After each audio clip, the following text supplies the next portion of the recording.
दोस्तों, तीसरे एपिसोड की कहानी वहीं से शुरू होती है जहां उस नीची जात वाले लड़के को मारकर पेड़ से टांग दिया गया था। अभिमन्यु और कस्तूरी के साथ बहुत सारे लोग वहां पहुंचते हैं। वहां पुलिस भी आती है। पुलिस इस केस को हल्के में ले रही थी तो अभिमन्यु ने कहा कि सर, ये सुसाइड नहीं मर्डर है और मैं स्टेटमेंट देना चाहता हूं कि इसका मर्डर हमारे ही कॉलेज के एक लड़के सूरज सिंह ने किया है। पुलिस ने कहा कि आपके पास क्या विटनेस है। तब कस्तूरी आगे आती है। वो कहती है कि सर, हम भी स्टेटमेंट देना चाहते हैं। पुलिस ने कहा कि तुम तो मिश्रा जी की लड़की हो ना, तो तुम इन सब चक्करों में क्यों पड़ रही हो। कस्तूरी अपनी बात पर अड़ी रहती है। इधर रात हो गई थी। अभिमन्यु कस्तूरी को उसके घर तक छोड़ता है। घर जाने के बाद कस्तूरी की माँ उस पर गुस्सा होने लगती है कि तुम्हें इन सब चक्करों में नहीं पड़ना है। उसके फादर ने कहा कि मैं कल तुम्हारा स्टेटमेंट वापस ले लूँगा। ये बात नेताजी तक पहुंचती है। नेताजी के पास जब सरपंच अपने गांव के लोगों के साथ उनसे मिलने पहुंचे तो नेताजी ने कुछ पैसे देकर इस मामले को शांत करना चाहा, क्योंकि सूरज सिंह को उन्होंने ही छुपा के रखा था। इसके बाद वो उस लड़के यानी सूरज सिंह से मिलने जाते हैं। पहले तो उसे डंडे से मारते हैं, फिर गालियां देते हैं और बोलते हैं कि साला तुम लोग के कारण हम ये चुनाव हार जाएंगे। सूरज और नेताजी एक ही जाति के थे तो उन्होंने एसपी को कॉल करके कहा कि इस मामले को आत्महत्या बना दो। पर एसपी ने कहा कि सर, 2 लोग स्टेटमेंट दिए हैं, फिर ये गलत हो जाएगा। तब नेताजी ने पूछा कि कौन कौन है।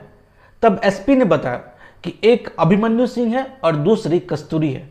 तब इन्होंने कहा कि ठीक है, कस्तूरी अपने घर की लड़की है। इसके अगले दिन न्यूज़पेपर में छप जाता है कि जो लड़का मरा था उसने सुसाइड किया था। अभिमन्यु ने भी ये खबर पढ़ा और जेल में दीपक कुमार ने भी ये खबर पढ़ा। जेल में ये पढ़ने के बाद दीपक कुमार ने इस बात का अपने तरीके से विरोध किया। सभी ने जेल में काम करना और खाना दोनों ही बंद कर दिया। इस बात के लिए जेलर ने उन सभी को बहुत मारा, पर वो अपने बात पर अड़े रहे। इधर कॉलेज में इंग्लिश पढ़ाने के लिए अभिमन्यु की जगह कोई और टीचर पढ़ाने के लिए आता है तो कस्तूरी कहती है कि सर, ये तो अभिमन्यु सर की क्लास है, पर टीचर ने कहा कि उनकी तबीयत खराब है। ये सुनकर कस्तूरी भी अपनी तबीयत का बहाना मारकर क्लास से निकल जाती है और सीधे अभिमन्यु के घर पहुंचती है। उसे वहां देखकर वो थोड़ा सरप्राइज हो जाता है, पर यह साफ कहती है कि सर, आपकी तबीयत खराब थी इसलिए आ गए और आप हमको सबसे अलग लगते हैं, वरना यहाँ के लड़कों को ना बोलने का ढंग है ना कपड़े पहनने का। अभिमन्यु कहता है कि मैं बस ये चाहता हूँ कि उस लड़के की फैमिली को इंसाफ मिले, मगर हम यहाँ किसी को जानते नहीं हैं। तब कस्तूरी कहती है कि ठीक है, आप मेरे साथ चलिए। वो उसे लेकर बाहर निकल जाती है। बाहर लोगों की काफ़ी भीड़ लगी हुई थी। वो सूरज सिंह के मुर्दाबाद के नारे लगा रहे थे और साथ में नेता शिवानंद का भी पुतला बनाए हुए थे। कस्तूरी अभिमन्यु को सीधा नेताजी शिवानंद सिंह के पास लेके जाती है। अभिमन्यु कहता है कि ये हमारी बात क्यों सुनेंगे।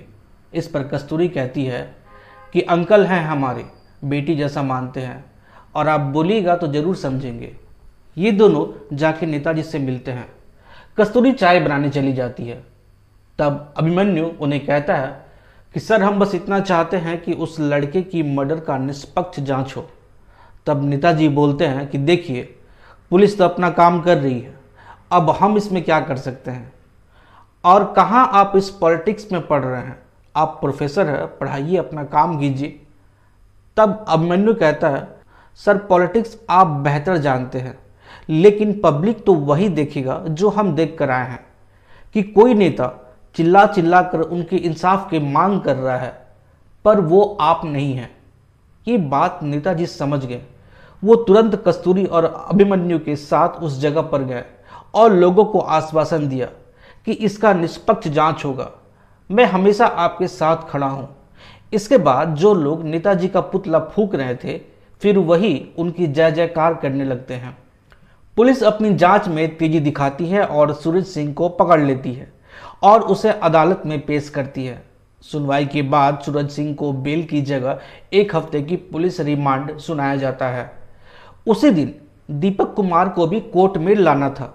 वो जैसे ही कोर्ट के अंदर आता है और सूरज सिंह पुलिस के साथ कोर्ट से बाहर जा रहा था, तभी दीपक कुमार उस पर हमला कर देता है और कोर्ट के अंदर ही सूरज सिंह को मार देता है। जज ये देखकर माथा पकड़ लेता है। इस घटना के बाद दीपक कुमार को जेल में बुरी तरह मारा जाता है। एसपी आकर उसे कहता है कि तुम्हें उसे मारने की क्या जरूरत थी। इस पर दीपक कहता है कि आप चाह कर भी उसको सजा नहीं दिलवा पाते। फिर एसपी ने कहा कि अब तुम जेल से बाहर नहीं निकलोगे, अब तुम्हारा केस जेल में ही चलेगा। इसके बाद हम दीपक कुमार के लोगों से मिलते हैं जो एक जगह पर जमा हुए हैं किसी बड़े काम को अंजाम देने के लिए। ये अपने को कॉमरेड बुलाते थे जिनको लीड कर रहे थे गुरुजी। सबसे पहले तो एक आदमी को मौत की सजा देते हैं जिसने पुलिस को इनके बारे में जानकारी दी थी। इधर पटना में एक फेस्टिवल होने वाला था जिसमें कॉलेज के स्टूडेंट भाग लेने वाले थे। अभिमन्यु ने ये बात सभी को बताई और उस दिन कस्तूरी एब्सेंट थी।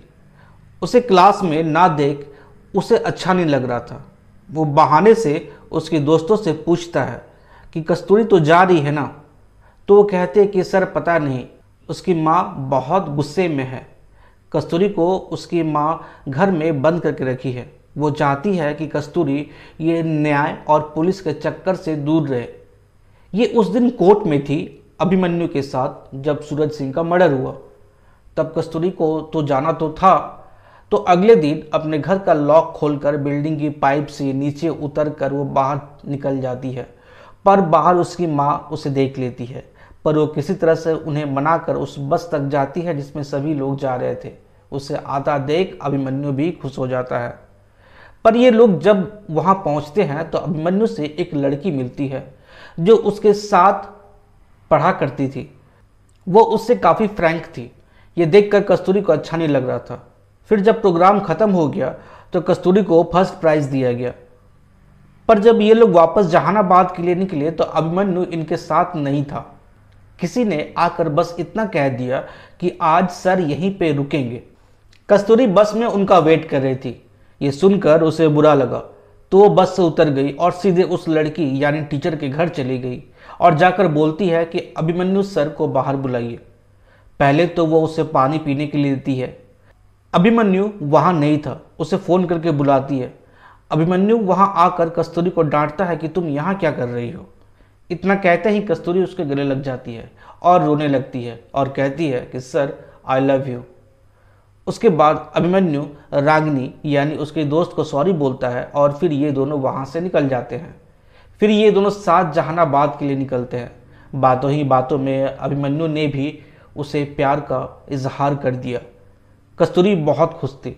इधर दीपक कुमार को बहुत दिन के बाद जेल के अंधेरे रूम से निकाला जाता है। कोर्ट में हुए उस घटना के बाद उसे वहां बंद करके रखा गया था। उसे वहां एक साबुन के जरिए यह मैसेज पहुंचाया जाता है कि गद्दार को मार दिया गया, जिसने उसकी मुखबरी पुलिस से की थी। और दोस्तों, चौथा एपिसोड यहीं ख़त्म हो जाता है।